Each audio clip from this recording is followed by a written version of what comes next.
Apa sebetulnya tugas dan wewenang wakil presiden? Kalau kita mengacu mengenai kedudukan wakil presiden, bisa kita lihat pada pasal 4 ayat 1 dan ayat 2 Undang-Undang Dasar 1945.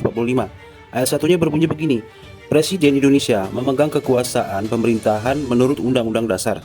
Dan ayat 2-nya, dalam melakukannya, Presiden dibantu oleh satu orang wakil presiden. Jadi sebetulnya kedudukan wakil presiden dan presiden itu sama, setara gitu ya. Hanya saja untuk membedakannya berdasarkan pasal 4 ayat 2 tadi, karena dia adalah pembantu presiden, maka bisa dikatakan satu tingkat di bawah presiden. Yang berarti wewenang dan peran wakil presiden itu terbatas. Maka semua tindakan wakil presiden harus sesuai dengan keinginan presiden. Bisa dikatakan saling bekerja sama dalam menjalankan tugas-tugas pemerintahan negara. Akan tetapi, pasal 4 ayat 2 ini masih belum jelas dan tegas tentang tugas dan wewenang wakil presiden. Pasal ini masih butuh penjabaran lebih lanjut.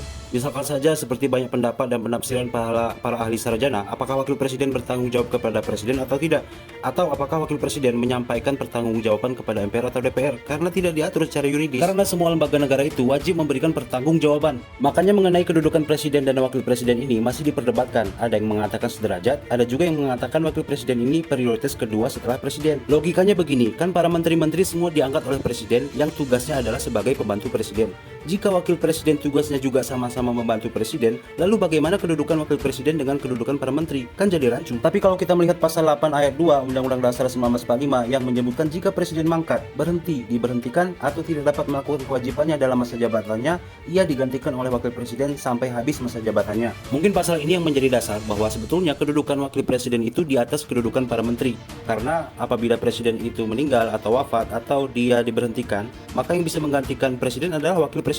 Sementara para menteri itu tidak bisa menggantikan posisinya sebagai presiden. Ya, walaupun masih banyak perdebatan mengenai penafsiran tentang kedudukan presiden dan wakil presiden. Namun demikian, kita dapat memahami bahwa secara umum tugas dan wewenang wakil presiden itu bisa mendampingi presiden dalam menjalankan tugas-tugas kenegaraan, misal tugas ke luar negeri, bisa juga membantu presiden dalam menjalankan tugas sehari-harinya, kemudian menggantikan tugas presiden sewaktu-waktu presiden berhalangan hadir, misalnya meresmikan suatu proyek yang diwakili oleh wakil presiden. Ada pengecualian tugas presiden tidak dapat digunakan untuk membahas masalah yang melibatkan otoritas paling tinggi, misal dalam memimpin angkatan udara, angkatan laut, ataupun angkatan darat, atau kewenangan yang hanya bisa dilakukan oleh presiden, misalkan hak memberikan gerasi, amnesti, melantik duta besar, dan lain sebagainya. Wakil presiden juga berwenang memberikan perhatian khusus terhadap kendala yang ditangani berkaitan dengan kesejahteraan rakyat, misal pemantauan kinerja pembangunan dengan pembantuan. Mungkin kedepannya masih perlu dipertegas dan diperjelas lagi bagaimana kedudukan wakil presiden dan bagaimana pertanggungjawaban wakil presiden kepada siapa.